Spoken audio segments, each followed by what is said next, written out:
What's going on, everybody? This is Drew here. I want to welcome you all to a brand new episode of Phoenix Down. This is Phoenix Down episode number 99.1, and we're continuing our playthrough of Dead Space 3 for A Nightmare Before Christmas. Today I have with me Matt. Hello. And so we were trying to figure out where we last left off. And I was saying that I remember we did the optional mission to do the Greeley, the USS Greeley. And then we were trying to repair a ship to then go down into the planet itself. And that's Atlantis. There you go. And yeah, that was the last thing I remember doing. Here's the thing about Dead Space. About Dead Space 3. Yeah. The reason why we can't remember where we left off is because this game really runs together. And not in a particularly good way. It really has come across even more after the second set of play sessions. Yeah. It's like... I guess there's been the before and after, right? I think the way you just marked it, a lot of the early parts we were in and out of space, taking that little transport ship around. A lot that's been in the next section has been getting to the planet and around on the planet. So I guess there's a little bit of high-level differentiation, but the individual levels and missions... You know, I was actually... It's funny that you mentioned that, because I was just thinking that in the last session we played, because of the amount of, A, backtracking, and B, the number of times you go into that little elevator room and it turns around you, and then you either go up or go down, that breaks everything up into such little chunks that it's harder to get a sense of progression, because it's always 2 minutes, then you're in an elevator, 2 minutes, then you're in an elevator. And I don't get a sense of forward momentum. I get a lot of sense of back and forth momentum. That's exactly... I feel like that's exactly what we're doing. Like we did it... It's a lot of back and forth. Yeah, we did it with... When we're out in space, going from ship to ship, getting parts, coming back, bringing the parts back, and now it's just a different flavor. Now it's go inside, get a mission, go outside into the snow, go back inside, get something, go back outside into the snow, and then go back to where you came from and bring back the thing that you need. Yep. I just like it's just like they've thrown a few things at us. The puzzles in this game are jokes. Although one did stump us for a good probably 5 minutes. Yeah, exactly. They're definitely not ambitious puzzles by any means. I think off the bat there was at least the two, right? There was the one with the 4 engine parts. Yes. We had to turn on in the right order. That wasn't terribly hard, but took us a second. That's just because we're both dumb and we can't see the number in the front of us. Yeah. What's the one number that's lit up? Yeah, we weren't looking at that. We were looking at the other stuff, and we're like, what? And then the drill, I guess, just trying to figure out how to take that giant drill down. Yeah, that felt almost like a boss fight. Yeah, definitely. So, gosh, so how do we have to at least talk a little bit about the story, because it's there, I guess. It's kind of there. So, basically what ends up happening, we fix the ship that we've been working on out in space, and we finally begin our descent to the planet itself, which I thought was cool until, you know, we screwed up a bunch of times, me and you both, and had to redo it over and over again. Which I guess they can just chalk that up to us being bad video game players, but... Yeah, Yeah, I mean, there's a couple of those sections, right, where you're going through space, and you've got to avoid things. On the plus side, I like that we were doing different things, right? Like you were shooting things, I was navigating. Yeah.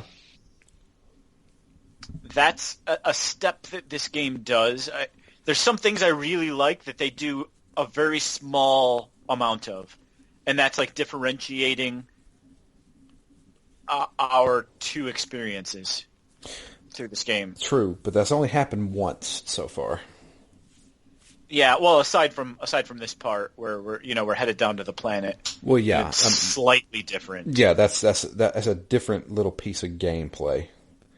And it's gorgeous. I mean, the game is generally, I think, amazing looking for the generation it's on anyway, but I think the outer space shots are particularly striking. Yeah, So it's a high energy, right? You're trying to navigate these boxes. There's debris everywhere. It's a high energy section, and we kind of mentioned there's a lot of them early in the game.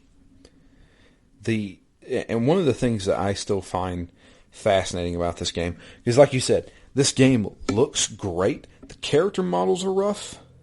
Yeah, but the vistas themselves look fantastic.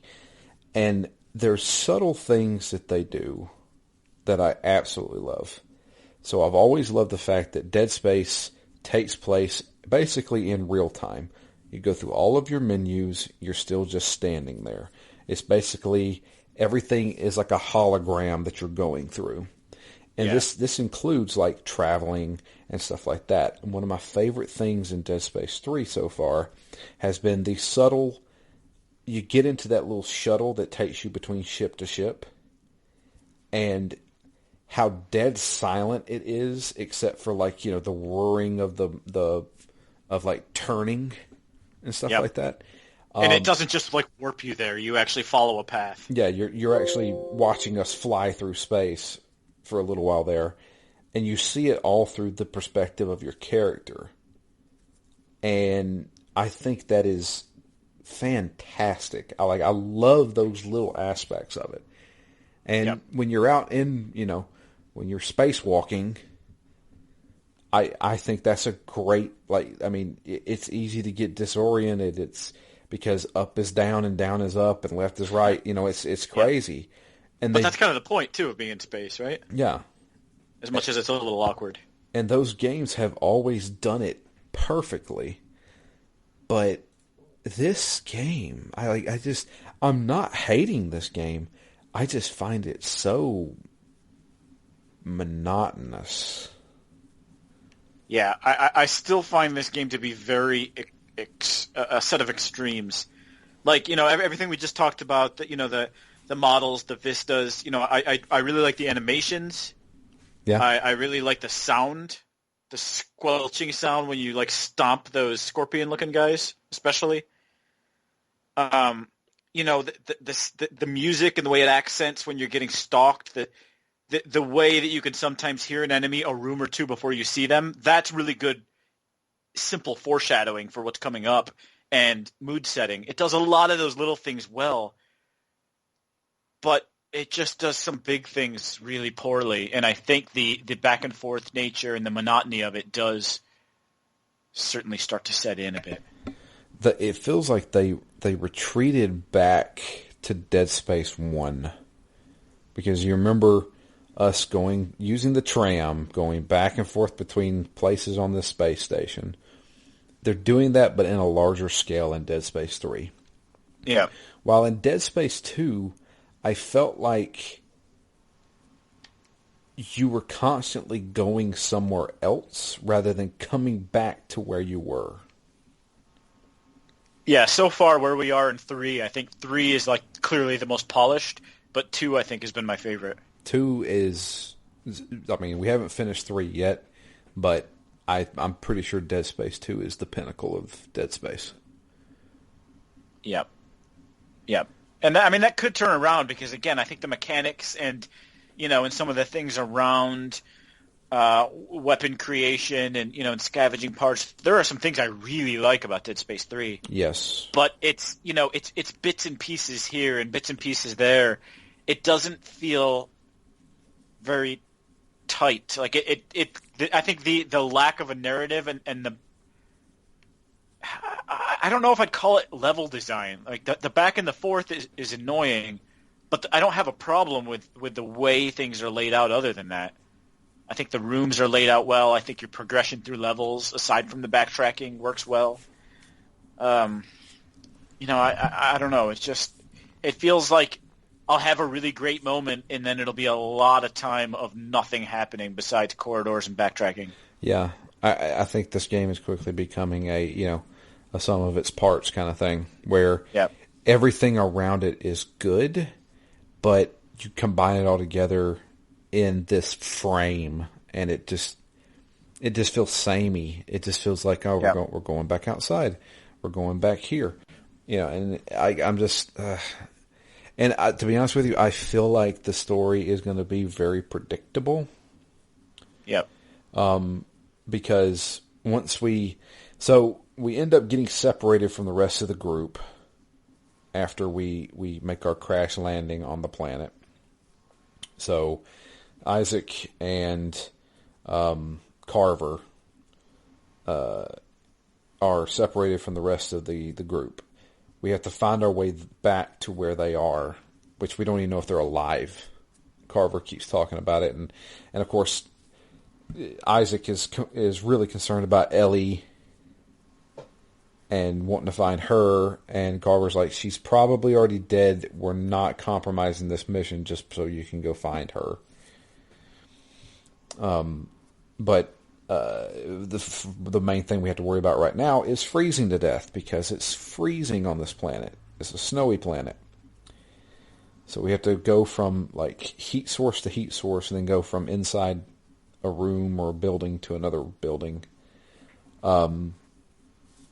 And we get confronted with this giant spider necromorph. Yeah, it's almost, I would have said spider crab. Yeah, giant enemy crab. Yeah, giant enemy crabs. And then, it's got the same 3 tentacles as the little guy, except that they don't shoot projectiles at us. He just launches himself at us. Yeah. But we fight it. It runs off. That will not be the first or the last time we see him. And then we finally, after going through multiple places, we finally run back into the crew, who have made it to the research station on this planet, where it looked like the guys from 200 years ago were doing experiments on markers and the necromorphs to try and figure out how they work. Yeah, that feels right. Yeah. And after reconvening with them, who's left? Ellie's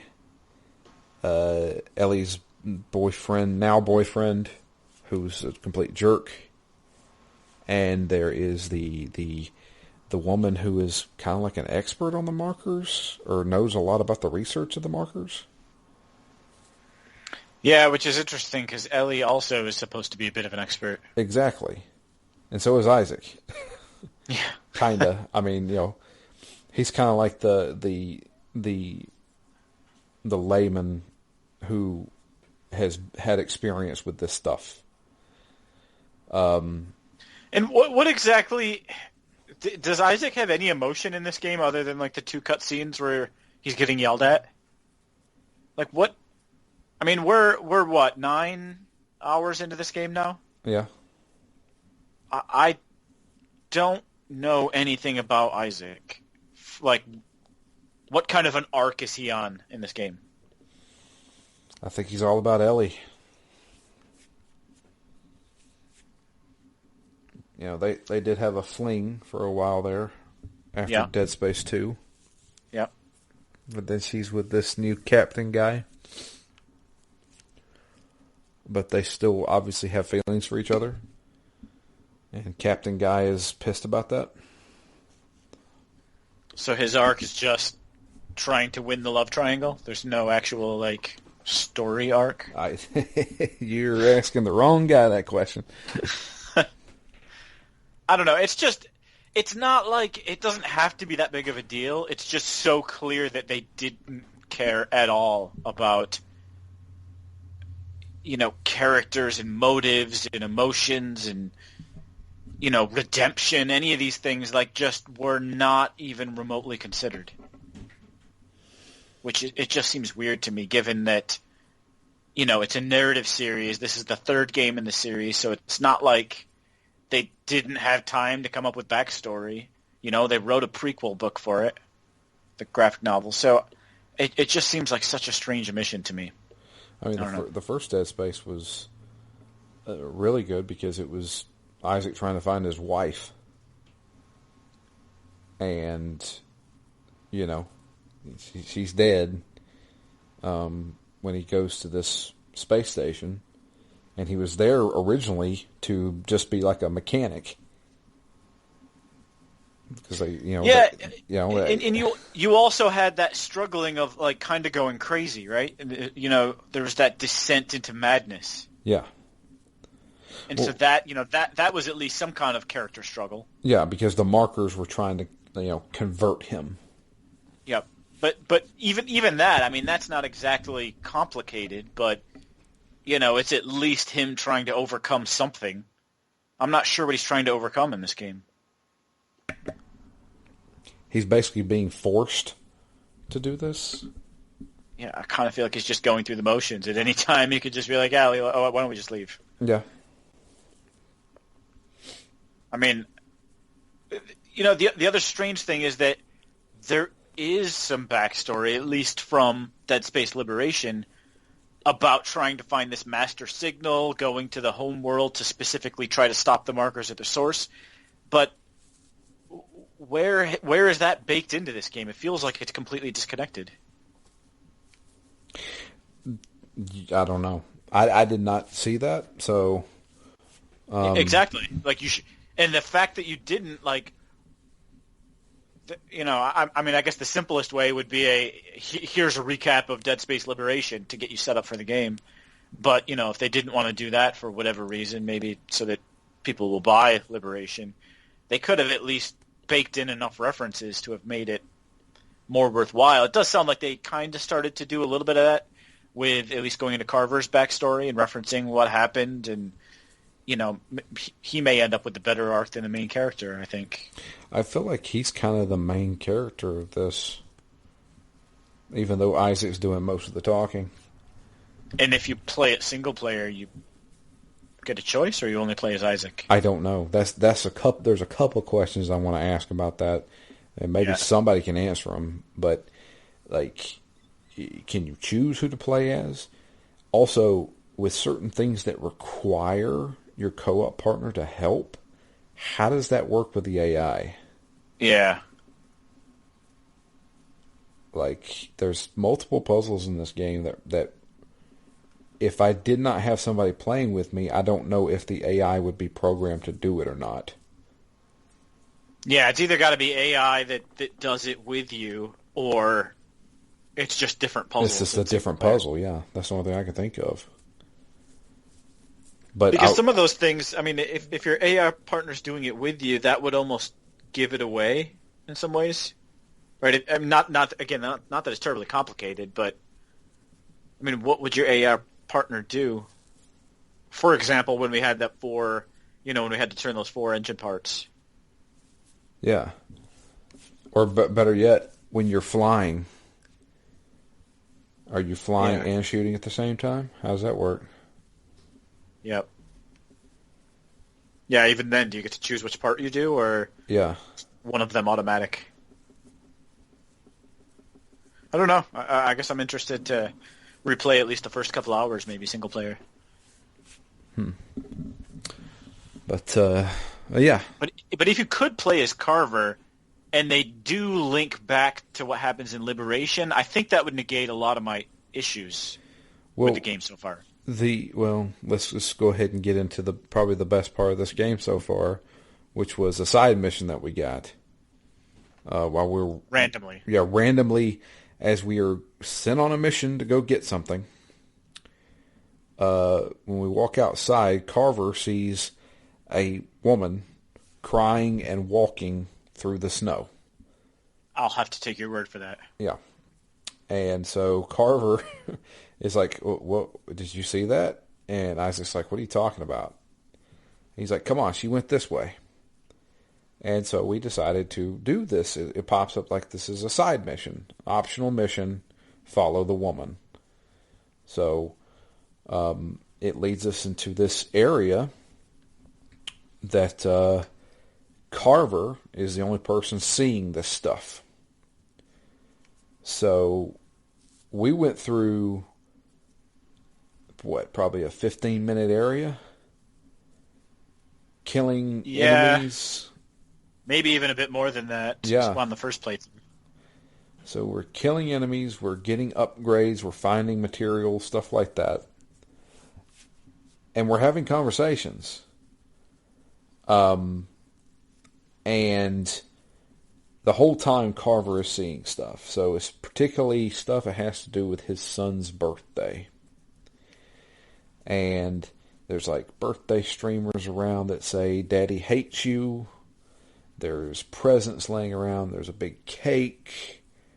And there's tons of like little visual effects. Like, so we're riding in the elevator going down at the very beginning of it. And an image of his son is on the walls. And of course, Isaac isn't seeing any of this. Yeah, it must be a little bit more of a nightmare rather than a memory, obviously, right? Because they wouldn't have ever been on this planet, Tau Volantis, as well as, Daddy hates you is not probably what they hung up at the birthday party. Yeah, it seems like it's more of how Carver feels he did as a father. Yeah. And it's fascinating that for me, there's not, playing as Isaac, there is not a hint of that other than, a couple of audio clips where you're like, I don't understand what Carver's seeing. But if you hadn't literally told me what you were seeing and sent me a picture of it, I mean, you could have easily had that part of the game play out where I'm just following Carver who's going crazy. Right. And, the fact that they actually modeled all that stuff and then presented it differently to the both of us, that's kind of fascinating. Yeah. Another game did that, and I don't want to give that game credit, but I have to. Kane and Lynch did that. Because Lynch was insane, and he would see things that Kane would not. But yeah, the second Kane and Lynch was better than the first one. I'll give it that. I wasn't a big fan of the first Kane and Lynch. But yeah, so we're seeing all this stuff, we're fighting it, and then and there's audio clips too of Carver talking with his wife. He's a absentee father, absentee husband. And he feels guilty about it. Yeah, right there you've just got more motivation than you do in this game. Yeah. And then after we finish up this area, we go back to the elevator to leave the area, and Carver kind of snaps out of it, and Isaac makes the comment of, dude, what are we doing? He's like, what are you talking about? He said, we've been standing in this elevator for the past 5 minutes. We haven't went anywhere. And I was like, oh, shit. Which, it's funny because it was even longer for us because we played through the section twice before we got that revelation. That's true. But it was like, this didn't actually happen. This was all in Carver's head. Like this entire level was. Yeah, so I mean that it's kind of interesting for two different, like the way they structured it is interesting, and then again with what Carver's gone through, the fact that he has that kind of breakdown hallucination, whatever it was, is it kind of fits, and it kind of shows those repercussions from what happened in Liberation, which certainly I like to see. So. And that's probably the most interesting thing that's happened in this game so far. Yeah, I would say definitely. So I go back to my previous statement of I feel like this story is going to be predictable. The one lady, not Ellie, the other lady, who is a expert, one of the experts on the necromorphs and the markers, she is overly enthusiastic about discovering this stuff about the markers. I think she's already corrupted, and I think she's going to turn on us.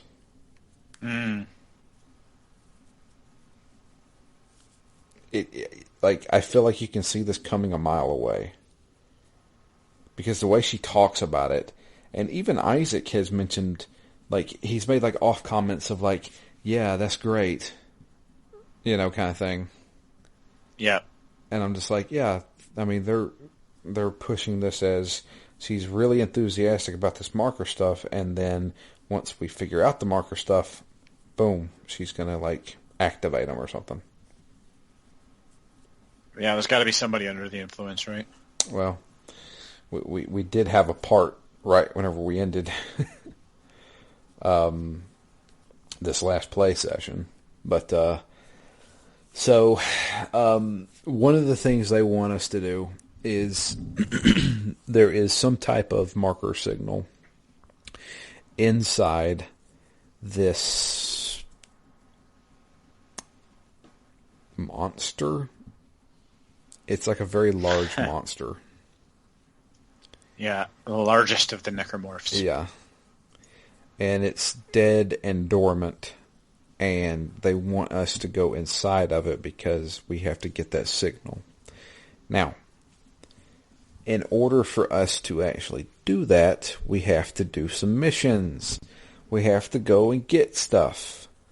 We have to be able to open this, apparently they've already cut open the monster, and we have to get this elevator to go down into its body.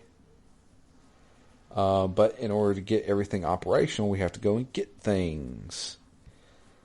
During this time, the crazy military dudes who follow the marker stuff, like the zealots or whatever, they show up. The unitologists? Yeah. And so now we've got human people who have now been converted into necromorphs attacking us. So great. And we finally run back into the Velociraptor necromorphs. I hate them. Yep. And they go run and hide, and then they peek out and attack you. And these things were absolutely frightening in the second game. This game, they're annoying. That's it. Yep. And it's only because I have somebody else with me. Yep. I feel like co-op ruined this game. Yeah, I agree, but it may have saved it as much as it's ruined it. Yeah, well, I'm a little torn on the co-op for that aspect of it. Right, the balls to the wall firefights are more fun but less scary. Yes, there is nothing about this game that's scary so far. Yeah, and I think it's because you're not alone anymore. And also, and this is what ended up happening in all the survival horror games. So the survival horror games of the 90s, Resident Evil, Silent Hill. Silent Hill's always kind of been pretty survival horror-ish. They haven't really strayed away from their main gameplay. But Resident Evil's especially that kind. So you got Resident Evil 1, 2, and 3, and Code Veronica. Those 4 games, the original games in the series, were survival horror because, 1, you were alone. 2, you were very vulnerable with limited ammunition, limited health, and I could even go as far as to say the controls were a little wonky because of it. And it felt scary because I can die at any moment. Then Resident Evil 4 happened. Resident Evil 4 took it to an action level. Leon Kennedy is now a badass. He's not. Yeah, that's why I've always had a love it, hate it relationship with Resident Evil 4. It's a fantastic game, but it's not Resident Evil. It's not Resident Evil, and it took the remakes to get Resident Evil back. Yes, and that's my biggest thing is they have turned Isaac Clarke, who was a everyman. He was a mechanic. He was an engineer who was supposed to go work on a space station. And now he's surrounded by... And he should be scared to death. Exactly. When these things come around. And the first and second games, he is. Yep. But then he's now Billy Joe Badass. Yep. And even more so with 2 of us. Yes. And it's like... And the game pushes that, right? With the weapon combinations. I mean, the game is all about blasting and finding better ways to blast. Yes. I think I have the best way to blast now. So let's talk about that. Because this is an aspect of the game that I feel like... I want to be careful what I say here. I feel like it cheapens the experience, but it's also fun. Yeah. Because I feel like I have made the best combination of weaponry I can in this game that will make it basically a win button. So I've created a gun that's... So, all right, I don't know if we actually delved deep into it last episode, but there's a crafting system in this game. You can craft a gun from scrap. And with enough crafting materials, you can add different things to it. So you start out with a frame. It can be a heavy frame or a light frame. And then you can put different attachments to it. So you can have a top attachment and a bottom attachment. My top attachment is a shotgun. So it does a shotgun blast that's very good at close quarters. Perfect. Okay? Because every monster in this game bum rushes you. Every one of them. And then I attached the bottom attachment. For a long time there, I was using a grenade launcher. I was able to finally afford a grenade launcher, and I added the tip, which does rocket-propelled grenades, which is now a rocket launcher. So now I have a rocket launcher and a shotgun, all in the same weapon. I have fully upgraded this thing, and I've also put in a special ability. So you can put in abilities into your weapons. Matt, I know you're running one where you and your co-op partner get an extra ammo in the clip. Yep. Mine is you no longer take blast damage from your own explosions. Which means I have a rocket launcher. If I'm surrounded by enemies, because all the enemies bum rush you in this game, I could take my gun, aim it directly at my feet, pull the trigger, and shoot a rocket and blow up every enemy around me, and I take no damage. I need that upgrade. It is amazing.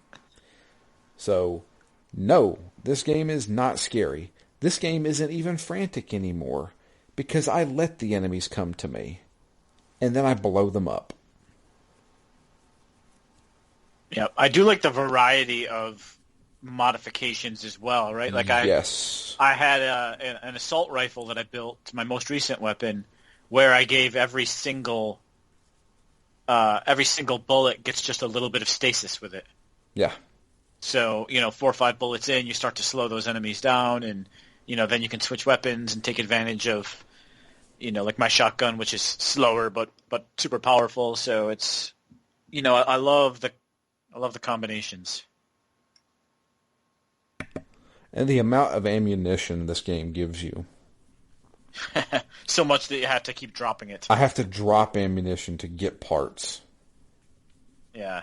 That's not a survival horror game. Now, I know that there's people out there listening, particularly Dustin, who would tell me, we'll play it on a harder difficulty. And I could do that. But we're playing on normal, and I've played Dead Space 1 and 2 on normal, and those were really hard games. Yeah, 2 broke me for a while. Yeah. So, I mean, I feel like I may have possibly broken this game. Because the rocket launcher is like, I mean, it does, its damage, like, meter is fully maxed out. So it does the most damage. So we had that fight again with the spider thing. And all we had to do was stasis it. And then when its tentacles came out, I shot a rocket at it. And that knocked off all its tentacles immediately. Yep. I'm just like, this just ruined the game.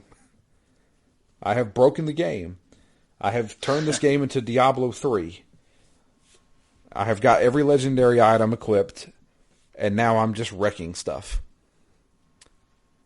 But now, granted, that's fun in and of itself. But it is not a Dead Space game. Yeah. It still feels even more and more like Resident Evil 5. Yes. And Resident Evil 5, I played that a couple of times. I enjoyed it the most when we played it co-op. Yeah. And that's kind of how I feel about this. I'm curious to play it single player, but I got to be honest, especially having gleaned what little there is out of the story, I don't expect to enjoy it much single player. It may be a bit scarier, it may be a bit more tense, but there's not much story, there's not much scare, and there's not much reason to do all that corridor traveling a second time, I think.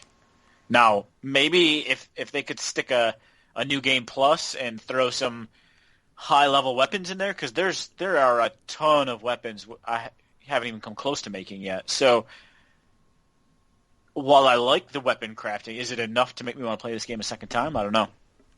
Yeah.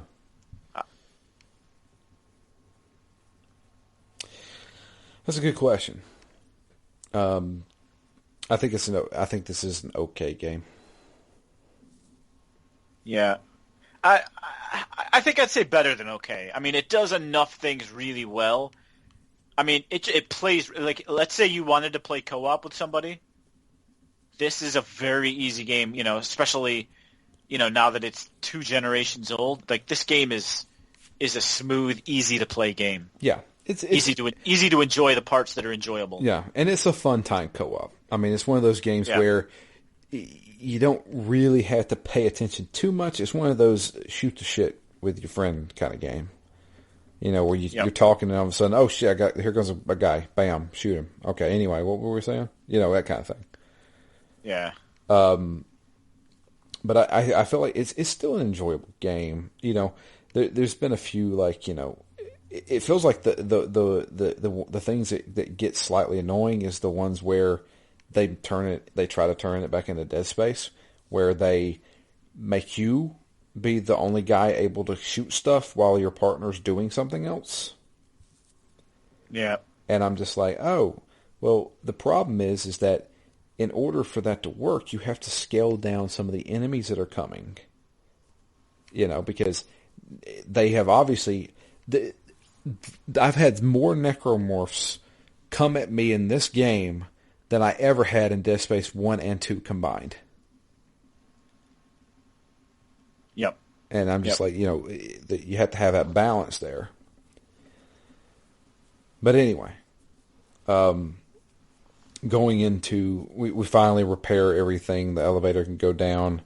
We have to go down into the belly of the beast and find these nodes that we can use a pulse rifle to basically mark, so we can then track a location to the marker. So we have to go inside this monster and find these little nodules that are around the inside of this monster. We shoot them, and we get bombarded with enemies.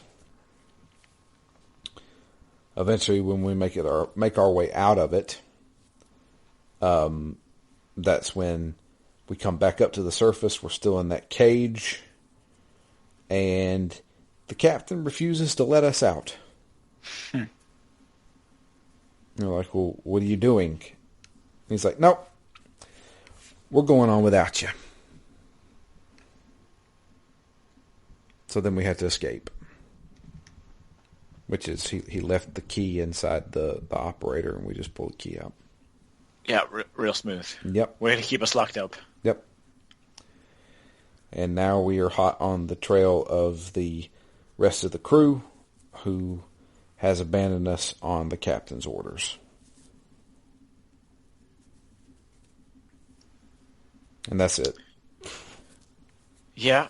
That's where we left off. I mean, story-wise, we played for, 4 or 5 hours. Not a lot happened. I do think that the weapons in the kill rooms, I would say they're getting more interesting, but they did just bum rush us the last couple of times. So they haven't done much interesting with the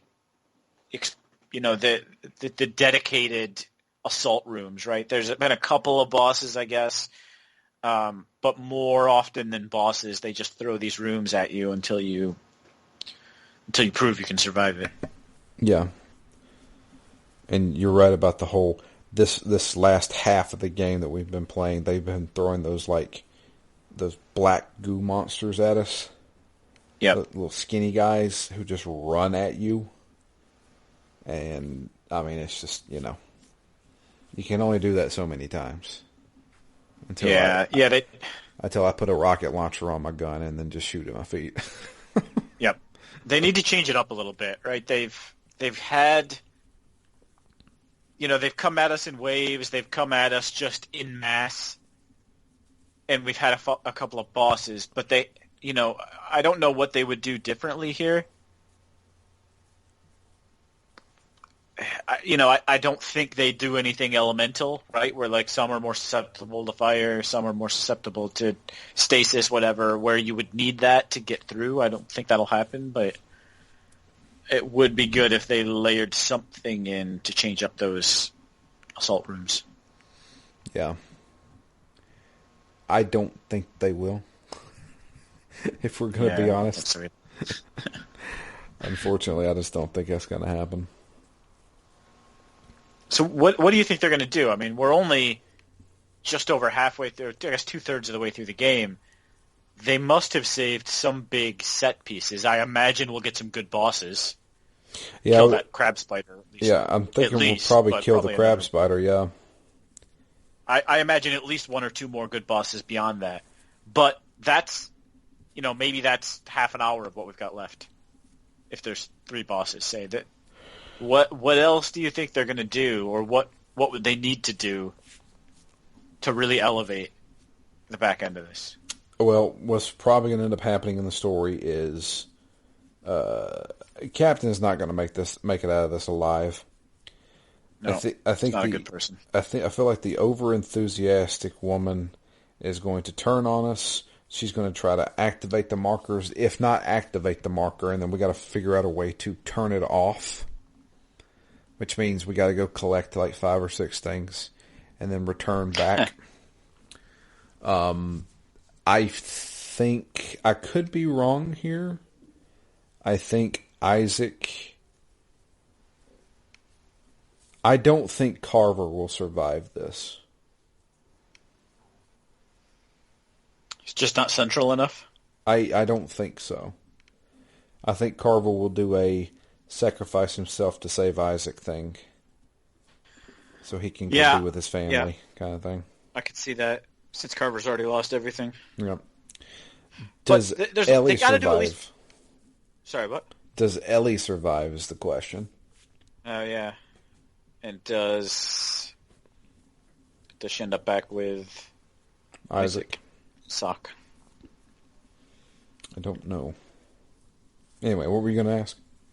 I was gonna say they have to do at least something to tie back to the mythology, though. They absolutely must. They will. They have to. Oh Right? yeah, I mean we haven't even reached a marker yet, so I'm sure they will. And they're here on the marker homeworld to stop all marker signals from going out. So I don't expect Mass Effect style into the universe type things to happen, but there has to be something. Either they stop the signal at the source and the series is, kind of over, or they pulled a typical trick and maybe they stop it, but it wasn't the real source and there's still a different origination of it. They have to do something there, and whether that's some kind of super boss, some kind of tie to an ancient civilization, whatever they're going to do to expand the scope of it. Because I don't think that there was any intent to finish the series after 3, right? I would assume no. They kind of just had to because it didn't sell well enough. Yeah, Visceral got absorbed into the regular EA. Yeah. Now they're making a different game. Or some of the people who made Dead Space are making another horror game that takes place in space.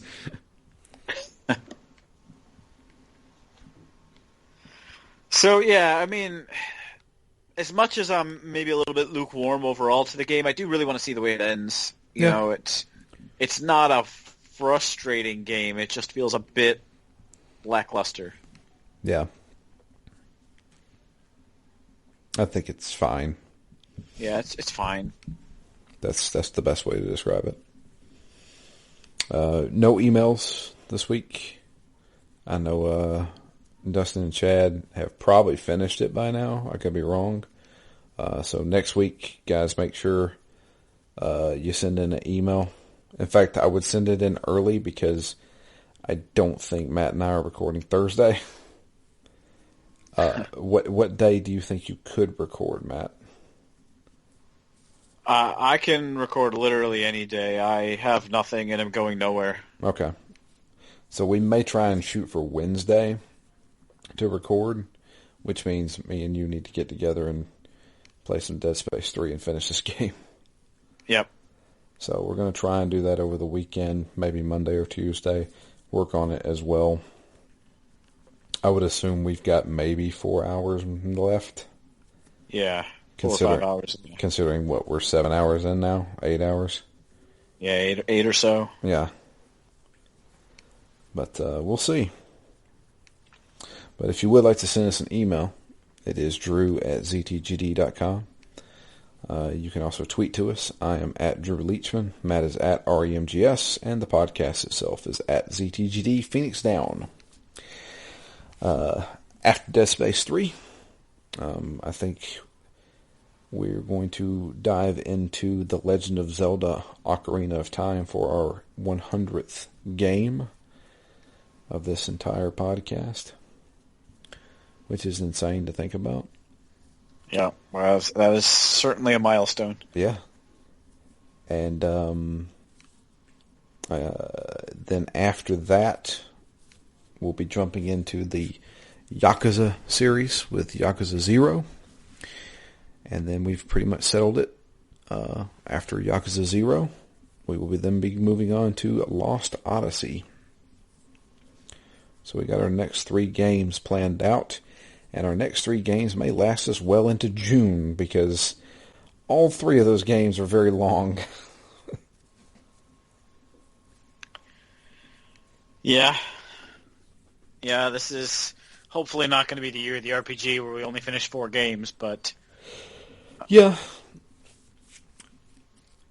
I mean, Zelda will probably take us a month, is what I said, and Yeah. I think it will. I mean, it's going to be one of those things of like, all right, we got to make it through this dungeon and this dungeon before the next recording, which is going to be a hell of a lot of playing because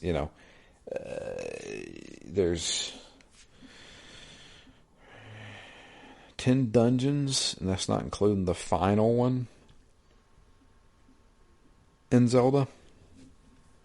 Oh, that's more than I was expecting. Yes, there are.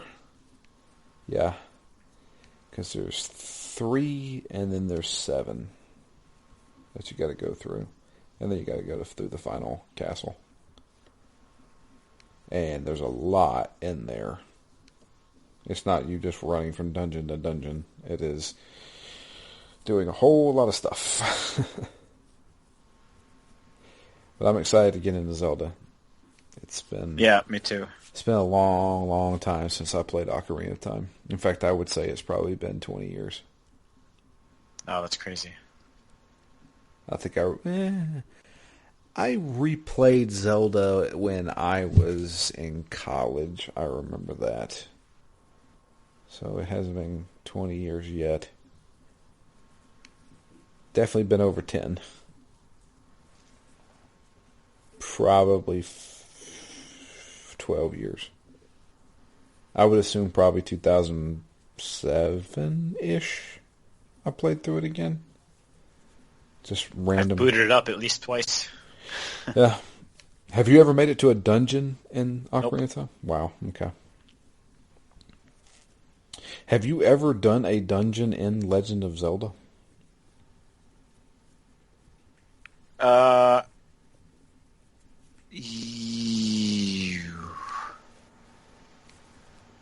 have to do some digging on that. I don't know.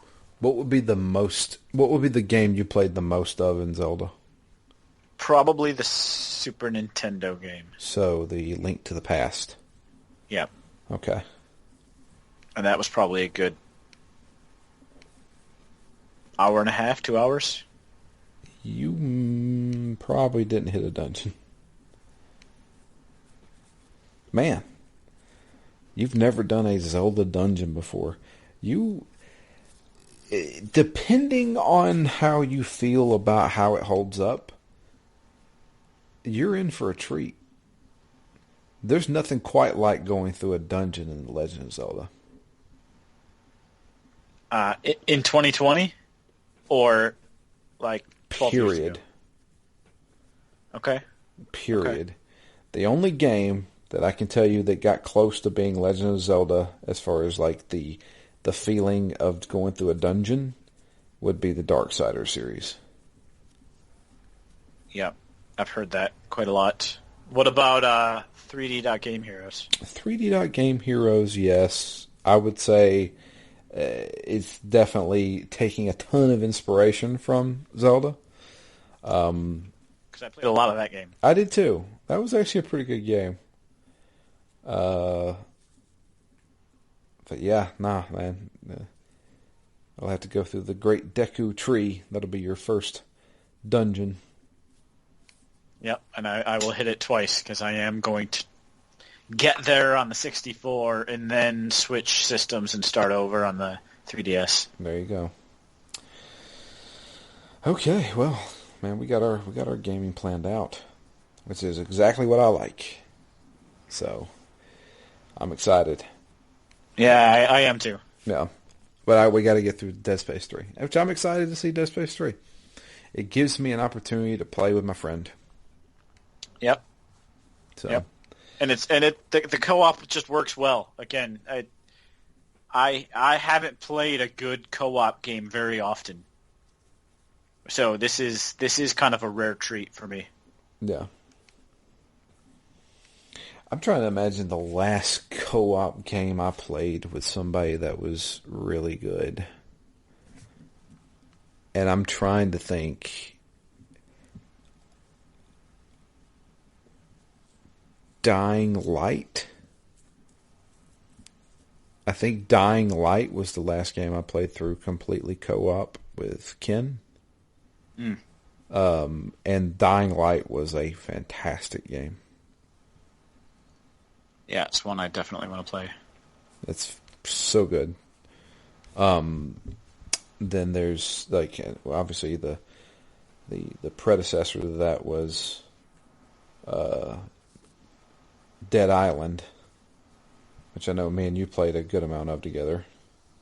Yeah. And then you lost your save. Yeah, still a little bitter about that. I still love not Dead Space. I still love Dead Space as well, but I still love Dead Island.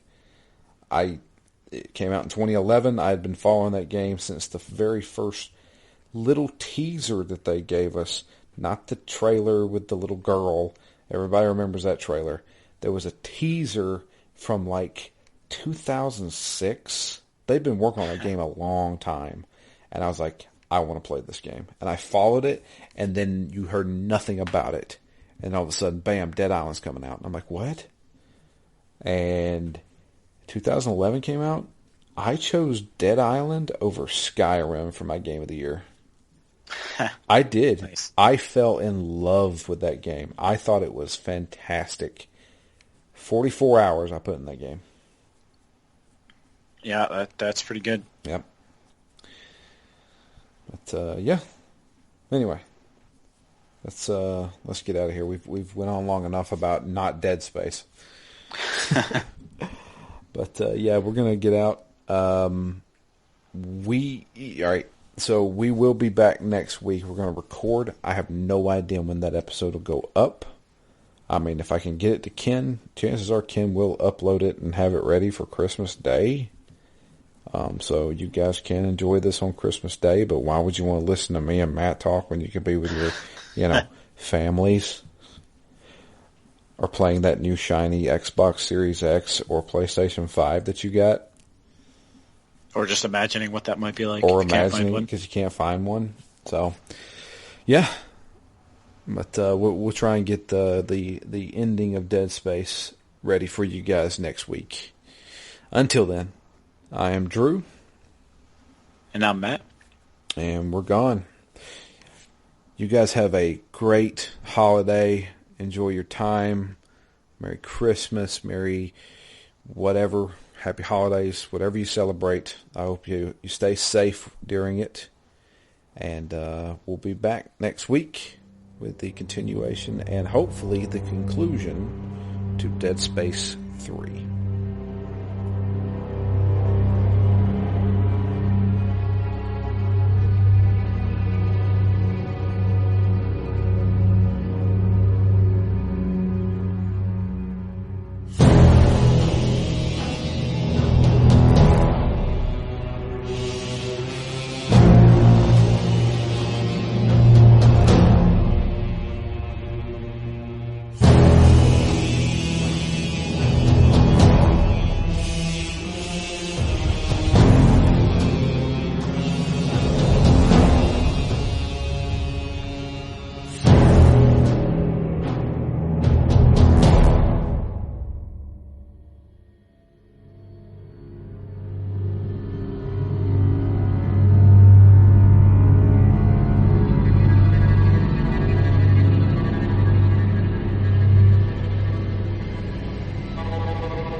Bye.